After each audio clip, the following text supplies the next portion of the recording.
Persian Gulf Campaign of 1819. The fall of Dia was to pave the way for the signing of the General Maritime Treaty of 1820. During the 19th and early 20th centuries, the pearling industry thrived, providing both income and employment to the people of the Persian Gulf. 53. The First World War had a severe impact on the industry, but it was the economic depression of the late 1920s and early 1930s, coupled with the invention of the cultured pearl, that wiped out the trade. The remnants of the trade eventually faded away shortly after the Second World War, when the newly independent government of India imposed heavy taxation on pearls imported from the Arab states of Persian Gulf. The decline of pearling resulted in extreme economic hardship in the Trucial states. 54. In 1922, the British government secured undertakings from the rulers of the Trucial states not to sign concessions with foreign companies without their consent. Aware of the potential for the development of natural resources such as oil following finds in Persia, from 1908, and Mesopotamia, from 1927, a British-led oil company, the Iraq Petroleum Company, IPC, showed an interest in the region. The Anglo-Persian Oil Company, APOC, later to become British Petroleum, or BP, had a 23.75% share in IPC.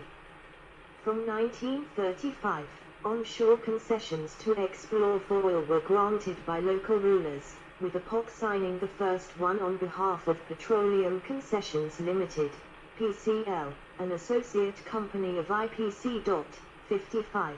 APOC was prevented from developing the region alone because of the restrictions of the Red Line Agreement, which required it to operate through IPC. A number of options between PCL and the Trucial rulers were signed, providing useful revenue for communities experiencing poverty following the collapse of the pearl trade. However, the wealth of oil with rulers could see from the revenues accruing to surrounding countries such as Iran, Bahrain, Kuwait, Qatar and Saudi Arabia remained elusive.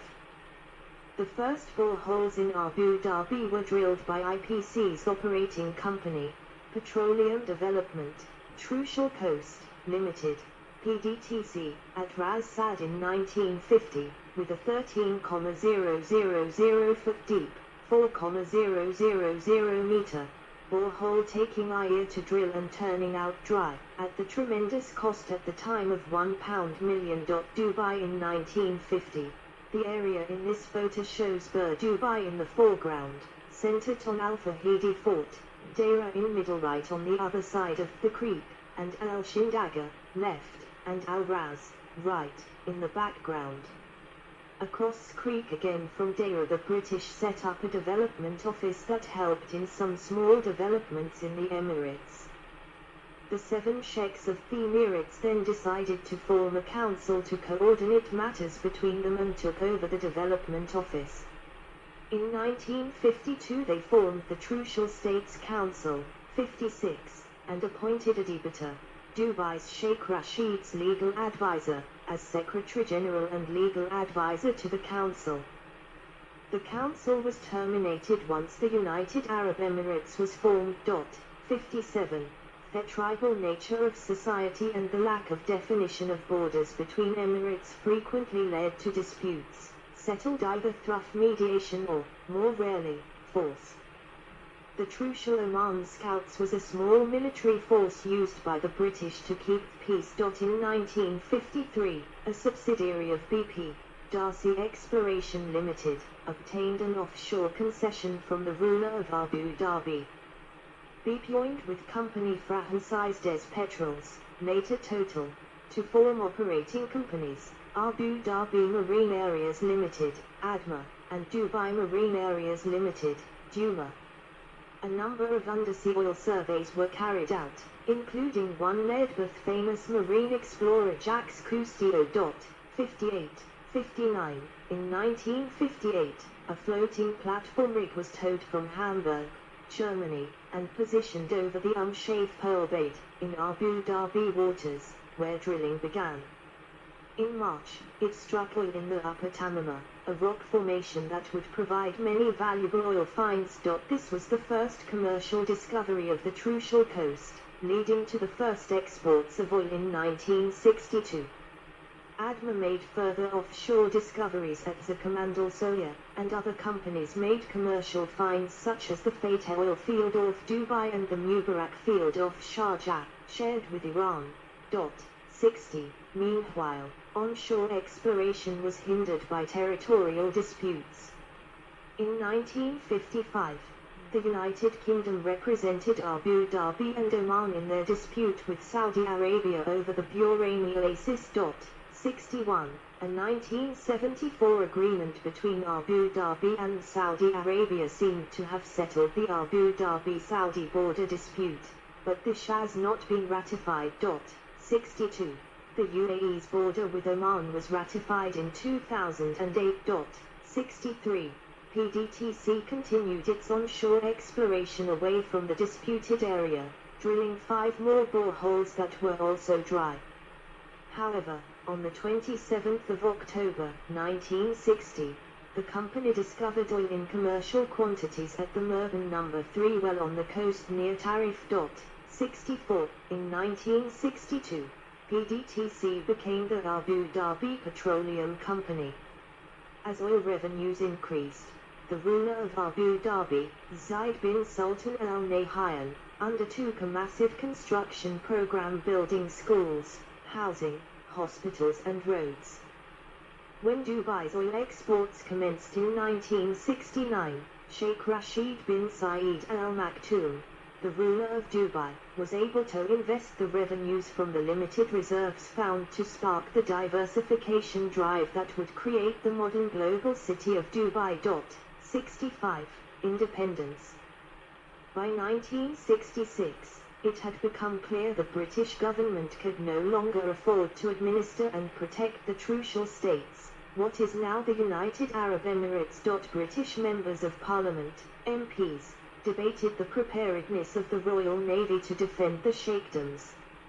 Secretary of State for Defence Dennis Heller reported that the British armed forces were seriously overstretched and in some respects dangerously under-equipped to defend the Sheikdoms. On 24 January 1968, British Prime Minister Harold Wilson announced the government's decision, reaffirmed in March 1971 by Prime Minister Edward Heath, to end the treaty relationships with the 7 Trucial Sheikdoms that had been, together with Bahrain and Qatar, under British protection.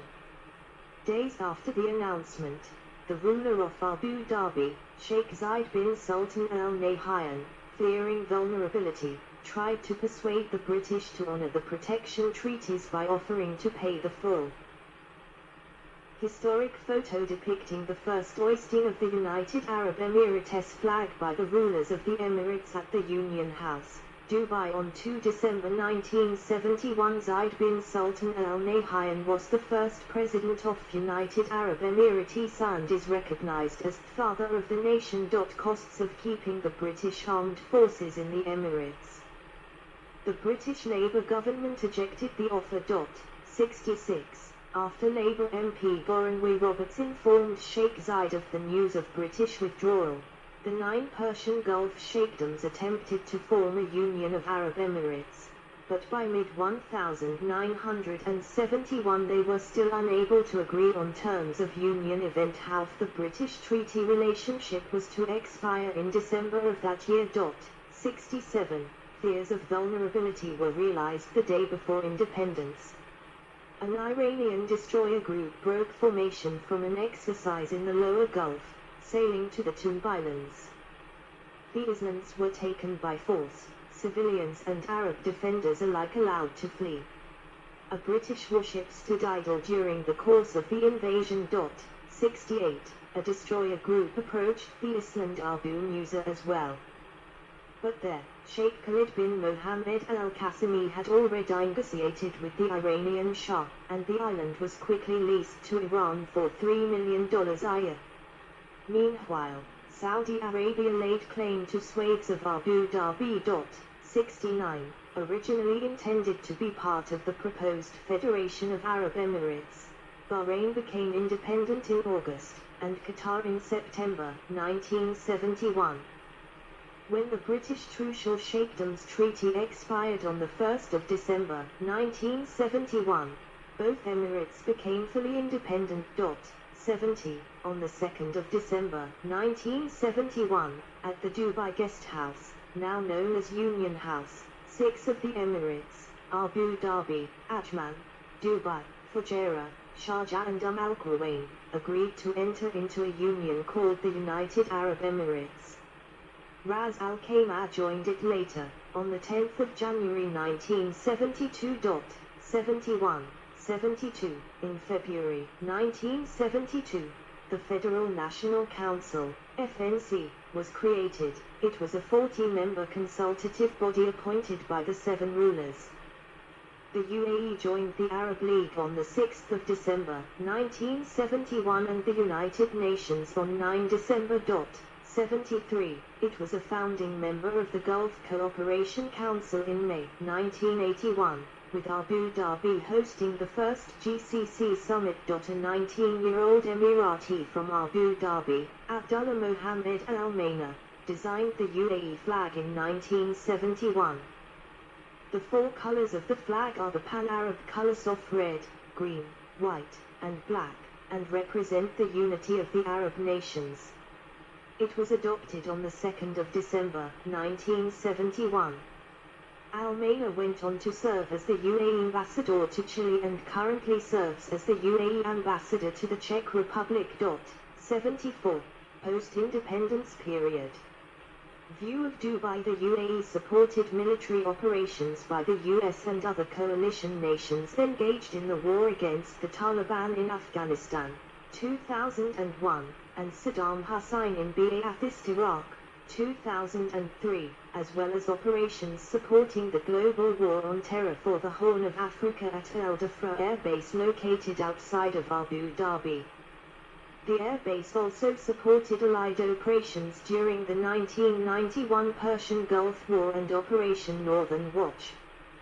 The country had already signed a military defense agreement with the US in 1994 and one with France in 1995. 75. 76. In January 2008, France and the UAE signed a deal allowing France to set up a permanent military base in the Emirate of Abu Dhabi. 77. The UAE joined international military operations in Libya in March 2011. On the 2nd of November 2004, the UAE's first president, Sheikh Zayed bin Sultan Al Nahyan, died. Sheikh Khalifa bin Zayed Al Nahyan was elected as the president of the UAE. In accordance with the constitution, the UAE's Supreme Council of Rulers elected Khalifa as president. Sheikh Mohammed bin Zayed Al Nahyan succeeded Khalifa as Crown Prince of Abu Dhabi. 78. In January 2006, Sheikh Maktoum bin Rashid Al Maktoum, the Prime Minister of the UAE and the ruler of Dubai, died, and Sheikh Mohammed bin Rashid Al Maktoum assumed both roles. The first ever national elections were held in the UAE on the 16th of December 2006. A number of voters chose half of the members of the Federal National Council. The UAE has largely escaped the Arab Spring, which other countries have experienced.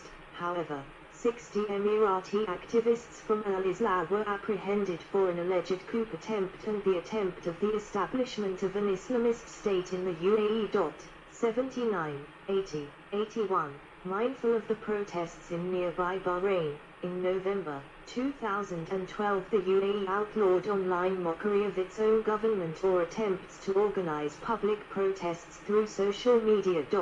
24. On the 29th of January 2020, the COVID-19 pandemic was confirmed to have reached the UAE, as a 73-year-old Chinese woman had tested positive for the disease.